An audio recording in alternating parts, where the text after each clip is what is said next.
જય હિન્દ, જય ભારત મિત્રો. સ્વાગત છે તમારું નવા વિડીયોની અંદર. સરકાર જે છે એ ઘણી બધી યોજનાઓ ચલાવે છે.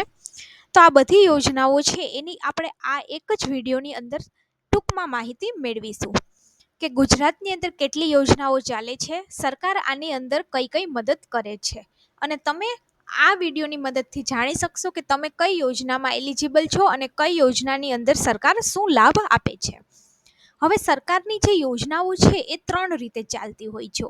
એક તો જે છે એ ભારત સરકારના સંપૂર્ણ સહયોગથી ચાલતી હોય છે, બીજી જે છે એ રાજ્ય સરકારના સંપૂર્ણ સહયોગ દ્વારા ચાલતી હોય છે, અને ત્રીજી જે છે એ કેન્દ્ર સરકાર અને રાજ્ય સરકાર બંનેના સહયોગથી ચાલતી હોય છે. એટલે કે અમુક જે સરકારની યોજનાઓ છે એમાં જે બજેટ છે એ આપણને સેન્ટ્રલ તરફથી મળતું હોય છે, અમુક યોજના રાજ્ય સરકાર એમના એન્ડથી ચલાવતી હોય છે, અને અમુક યોજનામાં કેન્દ્ર અને રાજ્ય બંનેનો અમુક અમુક ફાળો હોય છે. હવે આની અંદર આપણે યોજનાઓની વાત કરીએ તો સૌથી પહેલા તો પ્રધાનમંત્રી કિસાન માનધન યોજના. આ માનધન યોજના છે એની અંદર ખેડૂતોને દર મહિને 3,000 રૂપિયાનું પેન્શન છે એ મળવાપાત્ર થાય છે જ્યારે એ 60 વર્ષના થાય ત્યારબાદ. બીજી જે છે એ અટલ પેન્શન યોજના છે. અટલ પેન્શન યોજના છે એ કોઈ પણ યુવાન છે એ આની અંદર ભાગ છે એ લઈ શકે છે 45 વર્ષ સુધીનો, અને ત્યારબાદ તેમને નાગરિકોને 1,000થી લઈ અને 5,000 સુધીનું પેન્શન છે એ આપવામાં આવે છે. ત્યારબાદ પ્રધાનમંત્રી કિસાન સન્માન નિધિ યોજના.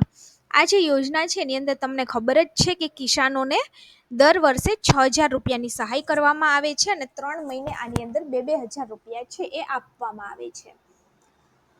ત્યારબાદ બીજી એક છે એ મેરા બિલ મેરા અધિકાર યોજના છે, જે હમણાં થોડાક ટાઈમ પહેલા જ સરકારે લોન્ચ કરી હતી કે તમે કોઈ જગ્યાએથી જીએસટી વાળું બિલ લો, ત્યારબાદ મેરા બિલ મેરા અધિકાર હેઠળ જો તમે જીએસટી બિલ છે એ પોર્ટલ ઉપર અપલોડ કરો છો તો તેની અંદર જે લકી ડ્રો વિજેતા હોય એમને 10,000થી લઈ અને 1 કરોડ સુધીના રોકડ પુરસ્કાર છે એ આપવામાં આવે છે. ત્યારબાદ વિશ્વકર્મા યોજના. વિશ્વકર્મા યોજનાની અંદર 15,000 રૂપિયાની સહાય અને ટૂલકિટ ખરીદવા માટે તેમજ 3 લાખ રૂપિયાની લોન છે એ સરકાર દ્વારા આપવામાં આવે છે. આની અંદર 18 ટાઈપના જે કારીગરો છે એને મદદ કરવામાં આવે છે. હવે ત્યારબાદ ગંગા સ્વરૂપ આર્થિક સહાય યોજના. આ જે વિધવા બહેનો હોય છે એમને મહિને 12,000 અને 50 રૂપિયા પેન્શન મળે છે. ત્યારબાદ વહાલી દીકરી યોજના, કે એની અંદર દીકરીને 3 હપ્તાની અંદર 1,00,000 અને 10,000 રૂપિયાની સહાય છે એ કરવામાં આવે છે. ત્યારબાદ મહિલા સ્વાવલંબન યોજના. આની અંદર મહિલાઓને પોતાનો ધંધો શરૂ કરવા માટે 2 લાખ રૂપિયા સુધીની લોન છે એ આપવામાં આવે છે. ત્યારબાદ પ્રધાનમંત્રી માતૃવંદના યોજના. આની અંદર પ્રેગ્નેન્ટ વુમન છે એને 6,000 રૂપિયાની સહાય આપવામાં આવે છે.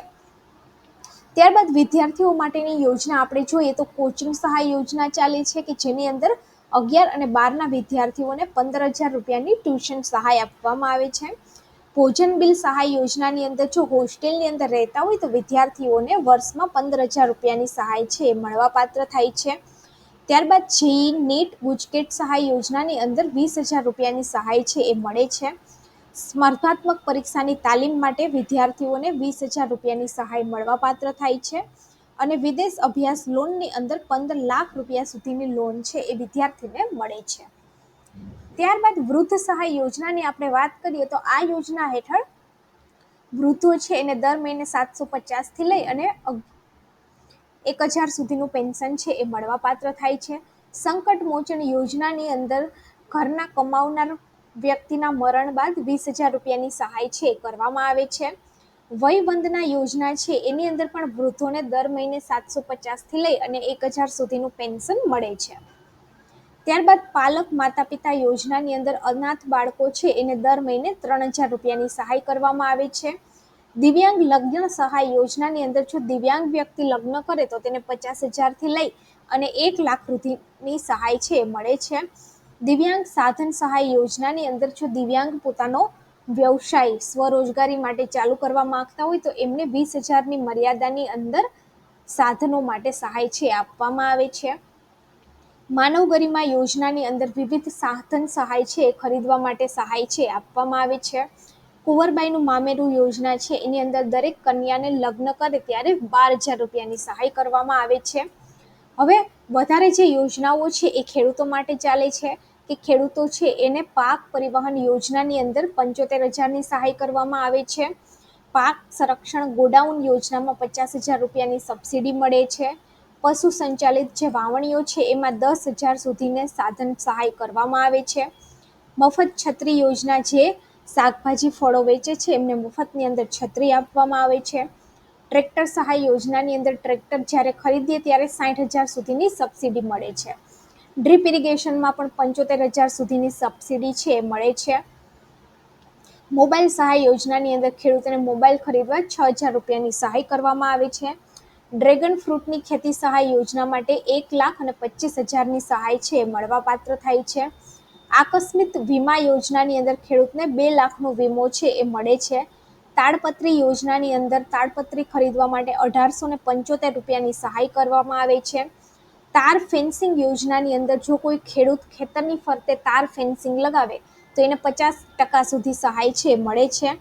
ત્યારબાદ ખેડૂતોને ડ્રમ અને પ્લાસ્ટિક પણ વિના મૂલ્યે મળે છે. તો ઘણી બધી યોજનાઓ છે એ ખેડૂતો માટે છે, વિદ્યાર્થીઓ માટે છે, મહિલાઓ માટે છે અને સામાન્ય નાગરિકો માટે ઘણી બધી યોજનાઓ છે સરકાર દ્વારા ચલાવવામાં આવે છે. આ જે છે એ અમુક યોજનાની બ્રીફ માહિતી હતી કે કઈ યોજનાની અંદર કઈ રીતે સહાય છે એ મળે છે. હવે આ યોજનાની અંદર જો તમારે અરજી કરવી હોય તો આના અલગ અલગ પોર્ટલ છે. જ્યારે આની અંદર અરજીઓ ખુલતી હોય છે ત્યારે તમે આની અંદર અરજી છે એ કરી શકો છો. આજનો વિડીયો છે એ માહિતી માટે છે કે કેટલી યોજનાઓ ચાલે છે, કઈ યોજનાની અંદર શું લાભ મળે છે અને યોજનાની અંદર કેવી રીતે લાભ લઈ શકશો એના અમુક વિડીયો છે આપણે ચેનલમાં મૂકેલા જ છે. તો જો આ વિડીયો સારો લાગે તો વિડીયોને લાઇક કરી દેજો અને વિડીયોને બીજા લોકો સુધી પણ શેર કરી દેજો. આવી જ માહિતી જાણવા માટે ચેનલની સાથે જોડાયેલા રહો અને ચેનલને સબસ્ક્રાઈબ કરો.